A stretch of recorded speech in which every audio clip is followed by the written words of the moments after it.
मैं आपका अपने पॉडकास्ट उम्मीदों का सफ़र रुशीना के साथ मैं आपका स्वागत करती हूँ। Thank you. इंदौर शहर की एक ऐसी शख्सियत के साथ आप सभी को ये जानने को मिलेगा कि ज़िंदगी में कई उतार कई चढ़ाव आते हैं, लेकिन अपने आप को खोना नहीं, अपने मॉरल वैल्यूज़ को छोड़ना नहीं, यही ज़िंदगी का सत्य है। जब हमारे पास कुछ नहीं होता, जैसा आप कह रहे हैं कि आटा तक नहीं था खाने के लिए, उस वक्त मुझे लगता है एक जो माँ ने ज़िंदगी का जो सफ़र आप सभी के सामने रखा, जो उदाहरण रखा, वो अनुकरणीय है।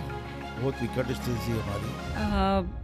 मुझे पता है क्योंकि मैंने वो उदाहरण तो मतलब साक्षात स्वरूप में देखा है। सारी सुविधाएं मौजूद हैं, आपने माताजी के नाम से जो वहाँ पे सोनोग्राफी सेंटर खोला है, उसी के साथ साथ सारी जांचें भी वहाँ पर होती हैं, वहाँ पर योगा सेंटर है, उसके अलावा एक कैंसर हॉस्पिटल आ रहा है, वहाँ पर भी आपका बहुत बड़ा योगदान है।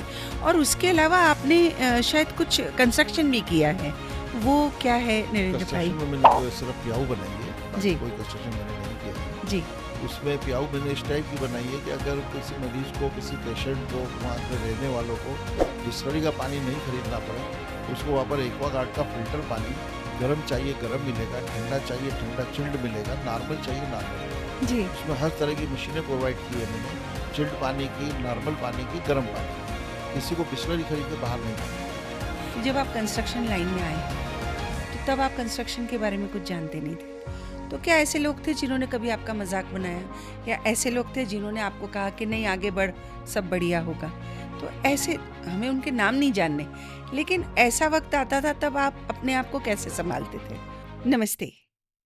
आइए आज इस पॉडकास्ट में मैं आप सभी को मिलवाने जा रही हूँ एक ऐसी शख्सियत से जिसने फर्श से अर्श तक का जीवन देखा है, जिसने देखा है कि अगर मेहनत करना हो और अगर दिल और नीयत साफ हो तो जिंदगी में कुछ भी हासिल किया जा सकता है।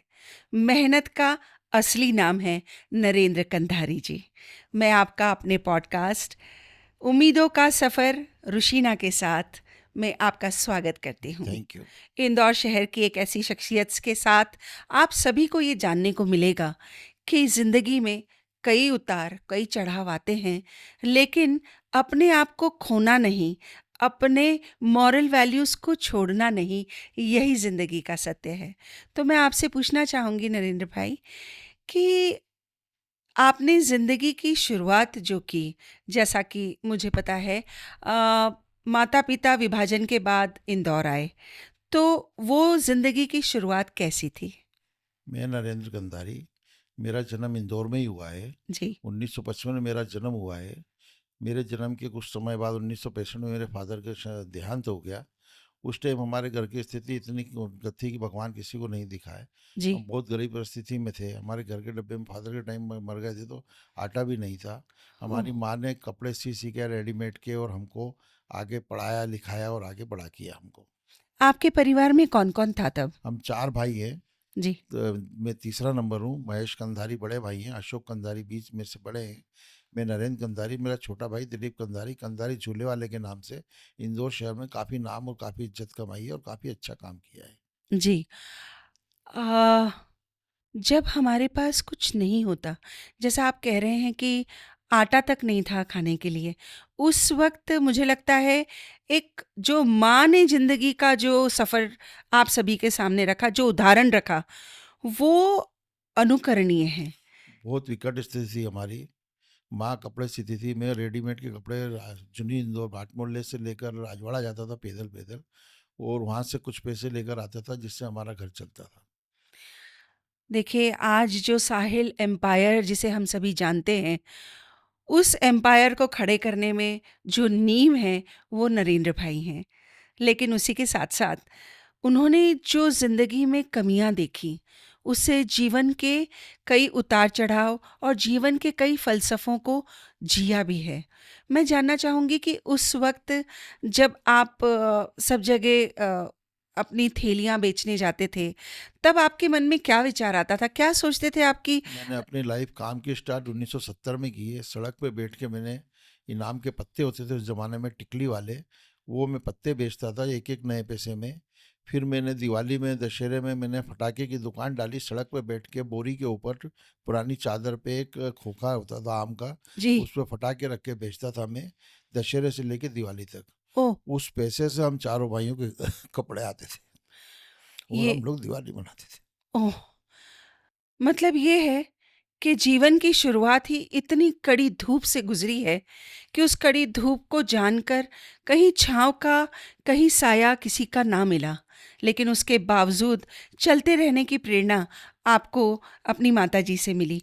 मैं जानना चाहूँगी आपकी माताजी के बारे में भी कि वो कैसी थी? वो कैसे आप परिवार वालों को किस चारों प्रकार भाइयों को से माँ ने आगे कपड़े बढ़ाती सीकर थीं? हमको बड़ा किया है। जी, और चारों भाई हम काम से स्टार्टिंग से ही लग गए। जी, बड़े भाई ऑटो चलाते थे, जी। मैं ये पटाखे बेचता था। उसके बाद मैंने एक जगह मेरे मामा जी के यहाँ सर्विस, लाइफ में एक ही बार सर्विस की थी, जिसमें मेरे को सिर्फ 4 आने रोज मिलते थे। मैं सुबह पढ़ाई करने 6 बजे आता था, 12 बजे आता था, उनका टिफिन लेके पैदल तो पलसी कॉलोनी से छोटी ग्वाल्टोली जाता था। रात को छुट्टी मुझे मिलती थी, जिसके मुझे सिर्फ 4 आने मिलते थे। कुछ समय बाद मामा जी मेरे बॉम्बे चले गए, दुकान, वही दुकान मुझे दे गए। जी, मैंने उस दुकान को आगे बढ़ाया, लेकिन पैसे कम होने की वजह से मैं उसमें काम नहीं कर पाया। जी। फिर मैंने वो दुकान छोड़ दी। हुँ, दुकान छोड़ने के बाद में बड़े बड़े भाई का ऑटो रिक्शा चलाने लग गया मैं। जी। तो मैं सुबह 6 बजे ऑटो निकालता था, 9 बजे वापस भाई को देता था। रात को फिर 9 बजे वो मुझे ऑटो देते थे, 12-1 बजे तक मैं चलाता था और अपना घर खर्च चलाता था। मतलब एक ऑटो रिक्शा चलाने से लेकर बिल्डर बनने तक का सफ़र वाक़ई प्रशंसनीय है। हम दिल से ये चाहते हैं कि आपकी ये ज़िंदगी की कहानी जो है, वो सबको इसलिए भी मालूम होना चाहिए क्योंकि आजकल की जो ये जनरेशन है, वो थोड़े से कमी अगर उनको दिखती है, तो आजकल स्ट्रेस हो जाता है, डिप्रेशन हो जाता है। तो मुझे लगता है कि आपकी ज़िंदगी एक उदाहरण बनकर, एक मिसाल बनकर हमारे आगे आने वाली जनरेशन के लिए एक बहुत बड़ा उदाहरण बनेगी और एक सोच सबके सामने प्रस्तुत करेगी कि कैसे अपने जीवन को कर्मठता के साथ, मेहनत के साथ, लगन के साथ शुरू करना चाहिए। ऑटो रिक्शा चलाने के बाद फिर मैंने छोटी छावनी में एक दुकान किराए से ली, 600 रुपये महीने में, जिसमें मैंने रेस्टोरेंट डाला, चाय दूध कॉफ़ी का। उसके बाद वहीं पर मैंने भोजन बनाना स्टार्ट किया। मेरे पास एग्रीकल्चर कॉलेज के 75 बच्चे थे, जो मैं 75 रुपये महीने में उनको दोनों टाइम भोजन कराता था। ओह! फिर दिल्ली कॉलेज के, अपने क्रिश्चियन कॉलेज के बच्चे मेरे पास आए। इस तरह से मेरा काम काफ़ी अच्छा चालू हो गया। फिर मुझे बुलाया गया है आपके इसमें एग्रीकल्चर कॉलेज में, वहाँ का मेस मुझे दिया गया। अरे वाह! मेस भी मैंने चलाया 1 साल 1.5 साल तक। उस मेस को पूरी, जब से मेस बना है उसके मेरे लेने तक किसी कोई नहीं चला पाया था, जिसको मैंने सक्सेसफुली चलाया। वेरी फिर नाइस। मुझे बापना हॉस्टल का मेस बुला कर दिया गया, वो भी मैंने चलाया। मेरा अरे! कारोबार अच्छा चल गया। फिर 1977 में मेरी शादी हुई। शादी के अच्छा। बाद फिर ये मेरे कारोबार में कुछ कोई भी वजह से मेरे ये बंद हो गया रेस्टोरेंट। फिर मैंने सड़क पर बैठकर साइकिल के पंचर बनाए, अन्नपूर्णा मेन रोड, दशहरे मैदान के ठीक सामने, नरेंद्र तिवारी मार्ग कॉर्नर पर। नरेंद्र भाई, मैं ये जानना चाहूँगी कि जैसे आपने शुरुआत की, आपने रिक्शा भी चलाया, उसके बाद आपने पटाखे भी बेचे, उसके बाद मतलब ये मुझे खुद को जानकर इतनी हैरानी हो रही है, उसके बाद फिर आपने किचन का खाना बनाना शुरू किया, फिर मेस में काम करना शुरू किया। मेस में काम करने के बाद जैसा खुद आप का कह रहे हैं मेस था हमारा। हाँ, खुद का मेस था, आपने खुद खाना बनाया, लोगों को खिलाया और उसके बाद बच्चे आपके पास 75 बच्चे उस ज़माने में थे, जिनसे आप 75 रुपए लेते थे और उससे आपकी ज़िंदगी और आपका किचन और आपका मेस चलाते थे। फिर आपकी शादी हुई। मुझे आपसे ये जानना था कि उसके बाद इतना अच्छा चलने के बाद किसी कारण कुछ अप से डाउन आ गए, अप कुछ डाउन्स कुछ आए, तो उस वक़्त जी जी। परिवार का साथ कैसा था? परिवार के साथ तो हम चारों भाई मेहनती थे, सब जी, अच्छा काम करते थे। छोटा भाई इस टाइम बहुत छोटा था। जी, बड़े भाई हमारे रिक्शा चलाकर ही हमको, वो भी हम सहारा था हमारे घर का। जी, फिर मैंने अपना खुद का व्यवसाय चालू करा। व्यवसाय मतलब क्या, सड़क पे बैठ के पंचर बनाए मैंने। जी, वो मैंने 1 साल करने के बाद मैंने वो काम छोड़ दिया। जी। फिर मैं घर में आकर बैठ गया। फिर मेरी माँ ने और मिसेस ने बोला कि ऐसे कब तक घर में बैठोगे, क्या करोगे? मैंने कहा पैसे नहीं, क्या करूँ? तो मदर ने और मेरे को चूड़ियाँ उतार के दी, मिसेस ने भी अपना सोना दिया मुझे, जिसको मात्र 4,000 रुपये मैंने सराफे में बेचा। और आप आश्चर्य करेंगे, वो सराफे में 4,000 बेचने के बाद मैंने उस पैसे से सिलाई मशीन, पंखे और मिक्सर और ग्राइंडर, इसकी फाइनेंस की दुकान डाली। मात्र ओह! 4,000 रुपये से। अच्छा। मैंने 125 रुपये महीने में किराए से एक दुकान ली सुदामा नगर में, हुँ, और वहाँ मैंने ये इसका फाइनेंस का काम चालू करा, घर की चीज़ों का। अच्छा। तो मैं देखता था मेरे पास में एक प्रॉपर्टी ब्रोकर की दुकान होती थी, जी, जो छोटे छोटे दो बच्चे ब्रोकरशिप का काम करते थे। उस जमाने में डायरियाँ चलती थी, द्वारकापुरी नया नया बसा था। जी, और मैं उनको अच्छे से देखता था, बच्चों को इन्हें बोलना जाए कि नाक पोंछते भी नहीं आती थी, और वो रोज सौदे करते थे और डायरियों के, और मैं आश्चर्य करता था। जी। तो मेरे को मेरी माँ ने बोला कि आप भी प्रॉपर्टी ब्रोकर का काम करो। मैंने कहा नहीं, मैं प्रॉपर्टी ब्रोकर तो नहीं, कुछ और सोचता हूँ क्या करना हुँ, चाहिए। इतने में मुझे मेरे एक कोई परिचित मिले, उन्होंने बोला कि यार मेरे को ये प्लाट बेचना है। तो मैंने कहा प्लाट मुझे दे दो, लेकिन मैं इसमें मकान बना के बेच के आपको पैसे दूंगा। उन्होंने मुझे कहा मंजूर है मुझे। जी। तो मुझे वो प्लाट दिया। मेरे को तो ना नक्शा आते थे ना नगर नियम था, मुझे कोई नॉलेज नहीं था कि नगर नियम क्या होता है, नक्शे पास होना क्या होते हैं। मैंने अपने हाथ से रेखांकित किया और नक्शा बनाया, और मैंने उस पर एक ठेकेदार से रिक्वेस्ट करी, परिचित था, कि आप इसमें मकान बना दो, लेकिन पैसा आपको बिकने के बाद दूंगा। वो भी राजी हो गई किस्मत से। हुँ, अब मटेरियल कहाँ से लाऊं? तो जी। मटेरियल लाने के पहले मैंने 5 रुपए सैकड़े में पैसा उठा के और मटेरियल लाकर उसका बिल्डिंग बनाना चालू करी, घर मतलब 10 बाय 50 फुट पे। लेकिन मेरी किस्मत बहुत अच्छी थी कि मेरा मकान बनने के पहले बिकने लग गए। अरे वाह! वहाँ से जो मेरी शुरुआत हुई, तो मैं 5 रुपए सैकड़े में ब्याज पे पैसा लेता रहा, फिर 3 रुपए में लिया, फिर 2 रुपए में लिया। फिर एक दौर वो आया कि मुझे लोग बोलते थे कि हमारे प्लाट ले बेचो। वो प्लाट अगर होता था 1 लाख रुपए का, तो मुझे 1.5 लाख रुपए में देते थे। अरे वाह! लेकिन मैं ले लेता था कि मेरे पास पैसा नहीं था। जी, तो मेरे इतने मिलने हो काम हो गया कि मैं एक साथ 10-10 मकान एक एक साल में बनाने लगा। जी। फिर एक साल मैंने 50 मकान भी एक एक साल में बनाए। अरे मुझे वाह! खूब बाजार से उधार मिलता था, और मैं खूब मकान बनाता था। जी, लोग एक मकान पे अगर 1 लाख रुपए उस जमाने कमाते थे, मैं 20,000 रुपये कमाता था। अच्छा। मैंने छाछ को मंथन करके क्रीम बनाई है।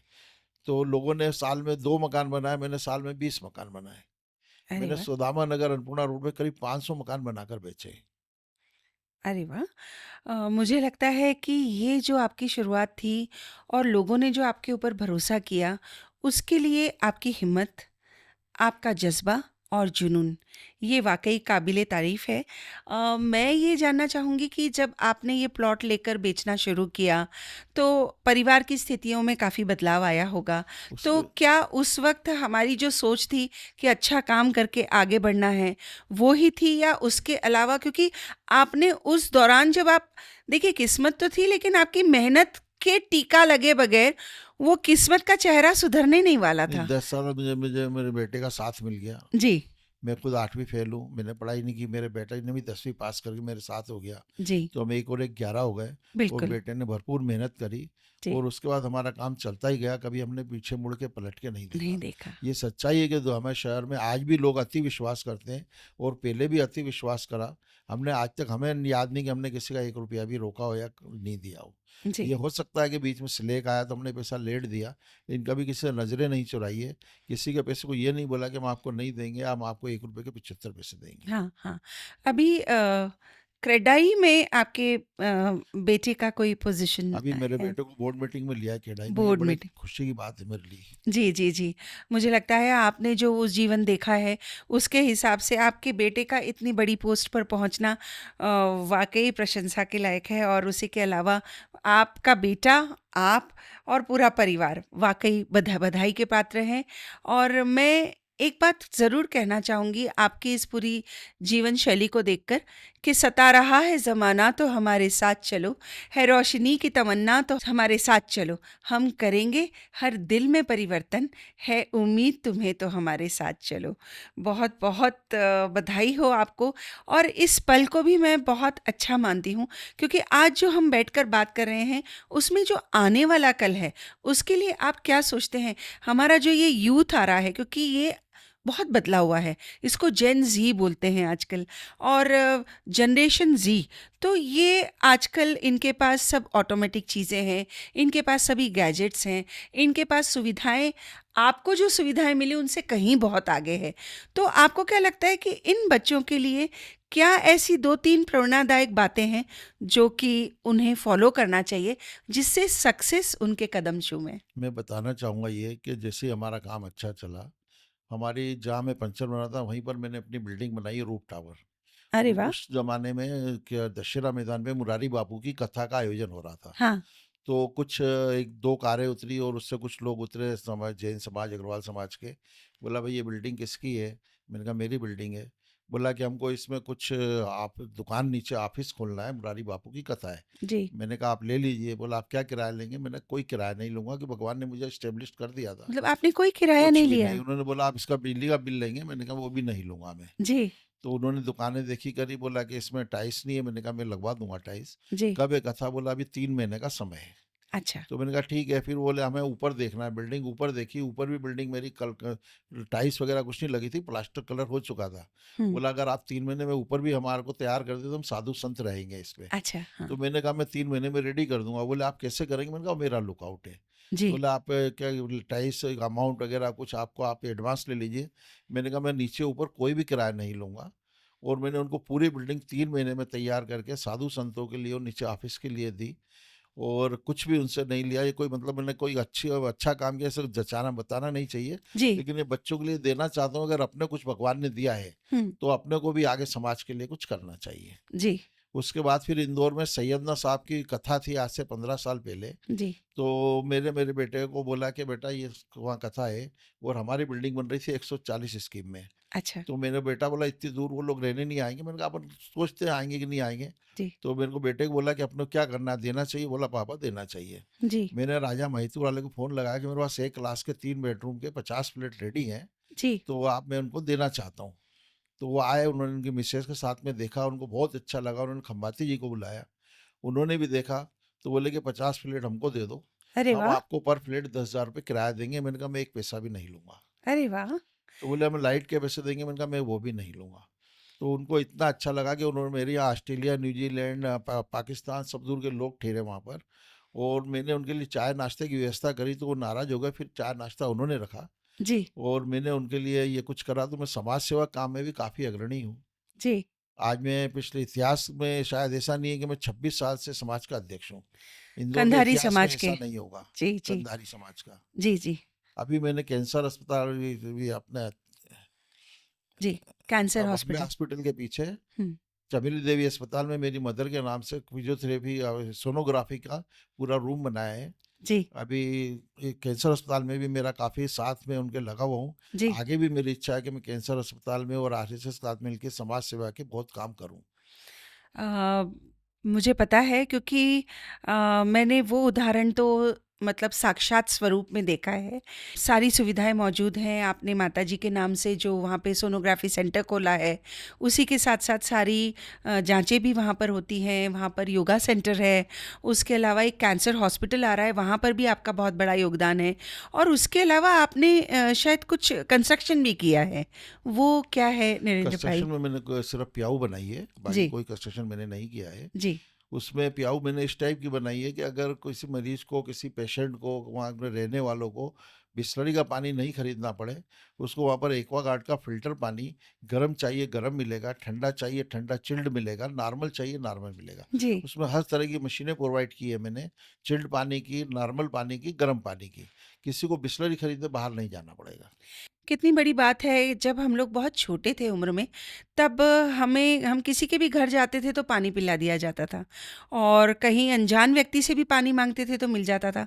पानी बेचना और पानी खरीदना हमारे संस्कारों में कभी था ही नहीं और मुझे लगता है कि उस बात को आपने ध्यान में रखकर कि कोई मरीज जो है वो पानी के लिए ना तरसे। मैं समझता हूँ पेशेंट और मरीज को बाजार से बिस्लरी लेने की जरूरत नहीं नहीं पड़ेगी। पड़नी चाहिए क्योंकि हमें ऐसा लगता है कि 20 रुपए पेशेंट है, पेशेंट के साथ में अटेंडर है, तो उसको भी पानी की ज़रूरत पड़ती है, तो अगर उसको पानी आसानी से उपलब्ध है, तो वो खुश भी होगा और उसे वैसे ही बहुत सारा खर्चा लगता है।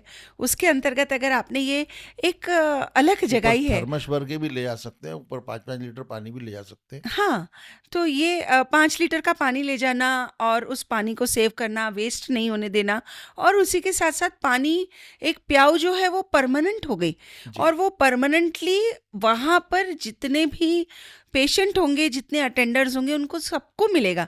तो पुनः मैं यही कहना चाहती हूँ कि आप जो समाज सेवा के क्षेत्र में कर रहे हैं, उसको अनुकरणीय बनाना है, उसको फ़ॉलो करना है और उसको जीवन जीने की कला में शामिल करना है। आगे भी जब तक मेरा जीवन है, मैं इस समाज सेवा का काम करूँगा और ज़्यादा मेरा मन है कि मैं आरएसएस के साथ ही सारे समाज सेवा के काम करूँ। जी, जी।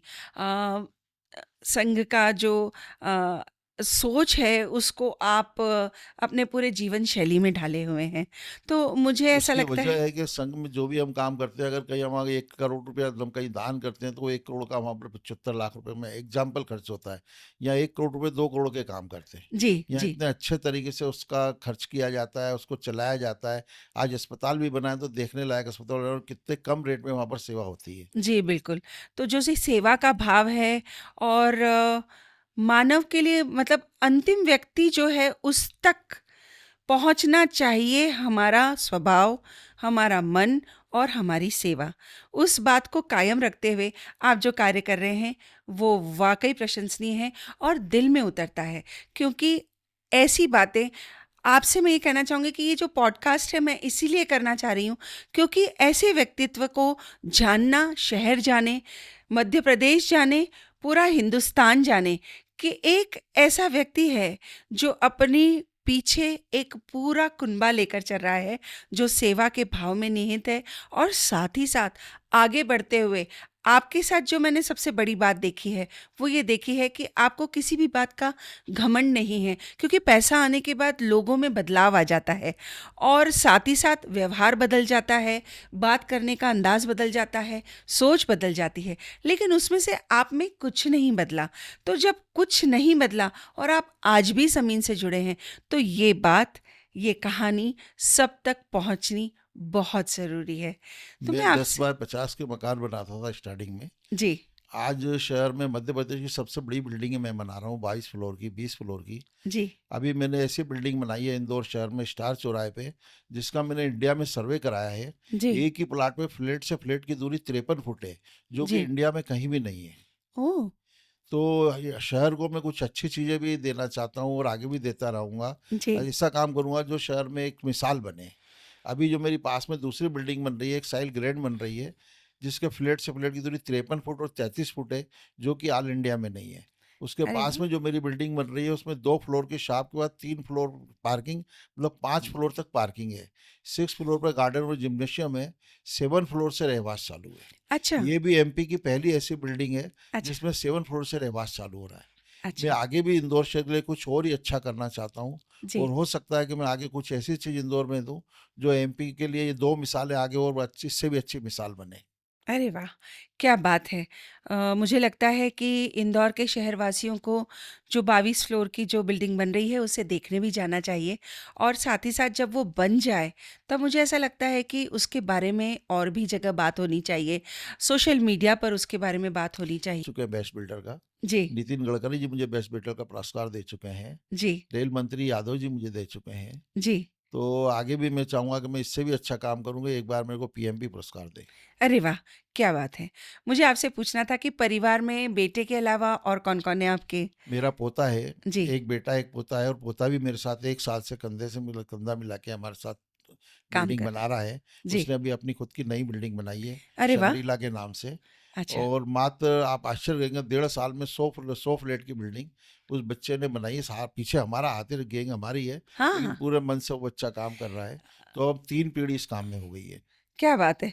देखिए, आप जैसी बात कर रहे हैं उसका नाम भी साहिल है जी, जी। और साहिल भी अब नई ऊँचाइयाँ प्राप्त कर रहा है। उसका दिमाग हमसे अलग है, हमने पढ़ाई नहीं की, हमारी सोच अलग है, वो आज की नई सोच है उसकी। हाँ, तो मैं चाहता हूँ कि उसकी सोच और उसके विषय से हम हमारे से वो कहीं आगे अच्छे काम करेगा जी। और उस हमारे नाम को और आगे बढ़ाएगा। भाई साहब मैं सिर्फ़ इतना कहना चाहूँगी कि भले उसने ज़्यादा पढ़ाई की है लेकिन आपके पास जो अनुभव की पीएचडी डिग्री है ना भाई साहब, वो उस बच्चे की ज़िंदगी को रोशन ही करने वाली है।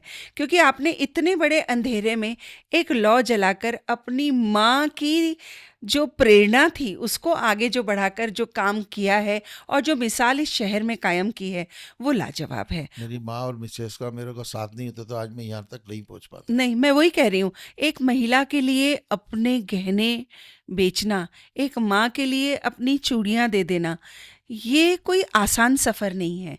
उम्मीदों का वो सफ़र है जिसमें माँ को पता था कि मेरा बेटा जो है वो ज़रूर कामयाब होगा और जो पत्नी थी उनको पता था कि मेरा जो ये सुहाग है वो आगे चलकर पूरे परिवार को आगे लेकर जाएगा, और आगे लेकर जाने के साथ साथ उन नियम कानूनों को, समाज के उन नियम कानूनों में से साथ रहकर, मेरा साथ पकड़कर, हाथ पकड़कर जीवन के नए स्तर को बनाएगा और जीवन के नए नए आयाम स्थापित करेगा। तो ऐसा मानना, ये भरोसा, ये विश्वास, ये जो पत्नी का था वो वाकई बहुत बड़ा संबल है। और उसी के साथ साथ माँ का साथ होना, जैसा आपने मुझे कहा कि माँ ने कहा कब तक घर बैठोगे, और माँ ने कहा कि चलो अब आप ये काम करो। तो माँ ने भी जो मैं मानती हूँ कि देखिए, माँ की जो शक्ति है ना वो आप चार भाइयों में आई है, बट के आई है। क्योंकि माँ ने ये सोचा कि हमारी इतनी हालत खराब है, चलो सिलाई जो हमें आता है हम उनसे शुरू करें। मैं आपसे एक चीज़ पूछना चाह रही थी कि आपको क्या तब खराब नहीं लगा कि जैसे आप पहले खाना बना रहे थे, फिर अचानक से पंचर बनाना पड़ गया? तो क्या समय ने जो भी उस वक़्त का जो आपका मनोविज्ञान रहा होगा, मतलब मन की स्थिति रही होगी, वो कैसी रही होगी? ऐसा जो हालात थे बहुत ही ख़राब थे उस टाइम, जो काम सामने आता था जी, कि अभी मैंने एक बहुत अच्छी होटल चलाई है, अब मैं पंचर नहीं बनाऊँ या ये नहीं करूँ। उस टाइम हालात ऐसे नहीं थे कि मैं कुछ सोच सकूँ। जी, जो काम सामने आ गया, मेरे को अपना घर चलाना था, तो मैंने कभी किसी ये नहीं कहा कि मैं ये नहीं करूँगा, वो नहीं करूँगा। जी, तो मैंने हर काम को अपना वो माना, भगवान माना, जी, और अपना उसको उस काम में तन मन से लग गया मैं। क्या बड़े बात फ़ख्र की बात है कि दशहरा मैदान के सामने जहाँ मैं पंचर बनाता था, मुझे एल्यूमीनियम का 3 पैसे का सिक्का हवा भरने का मिलता था। 10 पैसे पंचर के मिलते थे। है! ओह! वहाँ आज मेरे फादर के नाम पे रूफ टावर बिल्डिंग खड़ी है। दूसरे कॉर्नर पे मेरी कृष्णा टावर मेरे माँ के नाम बिल्डिंग खड़ी है। ये मेरे लिए कम गौरव की बात नहीं है। बहुत बड़ी बात है कि माँ और पिता के नाम से जहाँ आपने पंचर बनाया, वहाँ इतनी बड़ी बिल्डिंग खड़ी कर दी। तो असंभव को संभव करने का ये सिलसिला उम्मीदों के सफ़र में हमेशा जारी रहे, हम यही चाहेंगे। और साथ ही साथ मैं चाहूँगी कि आप हमारे आने वाले कल के लिए कुछ 2 बातें ऐसी बता दें, या जो उन बच्चों को फ़ॉलो करना चाहिए ताकि वो सक्सेसफुल बन सकें। बच्चों के लिए तो मैं ये कहना चाहूँगा कि आदमी को पूरे ईमानदारी से और पूरे मन से काम अगर वो करे तो दुनिया में कोई भी चीज़ मुश्किल नहीं है, और पैसा कमाना कहीं भी मुश्किल नहीं है। बच्चे क्या सोचते हैं कि हम 1 साल में करोड़पति, अरबपति बन जाएँ, वो संभव नहीं है। संभव नहीं है। समय लगता है, धैर्य लगता है, समय और धैर्य के साथ काम करें, वो तो हर चीज़ सफल है, हर चीज़ सक्सेस है। नरेंद्र जी, आपने जब पहले तो थैलियाँ बेची जब आप छोटे थे, पढ़ाई-लिखाई भी नहीं हुई, उसके बाद आपने अपने जीवन के सफ़र में क्या-क्या काम किए और कैसे-कैसे उतार-चढ़ाव देखे? मैंने सीरियल वाइज इस टाइप काम किया है कि जैसे 1970 से मैंने काम चालू किया। सबसे मैंने पहले सड़क पे नाम के पत्ते बेचे, फिर मैंने पटाखे की दुकान डाली, फिर पटाखे की दुकान डालने के बाद मैंने रेस्टोरेंट डाला, रेस्टोरेंट डालने के बाद उसके बाद मैंने मेस चलाया, मेस चलाने के बाद फिर मैंने ये सब काम बंद करके अपने घर में बैठ गया। फिर मैंने साइकिल की पंचर की दुकान बनाई, फिर मैंने फाइनेंस की दुकान डाली, उसके बाद मैंने ऑटो रिक्शा चलाया, उसके बाद फाइनेंस की दुकान डाली, उसके बाद मैंने बिल्डरशिप 1990 में चालू करी है। अरे वाह! क्या बात है। मुझे आपसे एक और प्रश्न पूछना था जो मेरे दिल में बार-बार उठता है कि आप आज एक मकाम पे हैं। तो कुछ लोग ऐसे होंगे जो अपनी ज़िंदगी की शुरुआत कर रहे होंगे, जो आपके आस-पास होंगे और आपको लगता होगा कि ये काफ़ी बेहतर कर सकते हैं। क्या आप उन लोगों का साथ देते हैं, और वो देते हैं तो कैसे?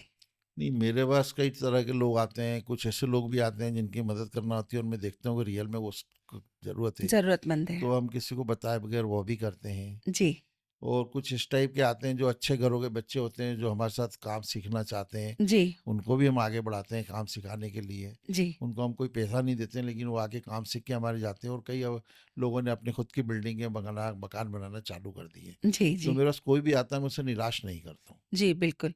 मतलब आप जीवन में सिर्फ बिल्डिंग्स नहीं बनाते हैं, आप विश्वास कायम करते हैं, और साथ ही साथ जो मकान है उसको घर में बदलने का काम जो है वो आप करते हैं। तो साधुवाद आपको इस बात के लिए कि जीवन के इस सफ़र में उम्मीदों का सफ़र आपने जारी रखा है। जब आप कंस्ट्रक्शन लाइन में आए, तो तब आप कंस्ट्रक्शन के बारे में कुछ जानते नहीं थे। तो क्या ऐसे लोग थे जिन्होंने कभी आपका मज़ाक बनाया? या ऐसे लोग थे जिन्होंने आपको कहा कि नहीं आगे बढ़, सब बढ़िया होगा? तो ऐसे हमें उनके नाम नहीं जानने, लेकिन ऐसा वक़्त आता था तब आप अपने आप को कैसे सँभालते थे?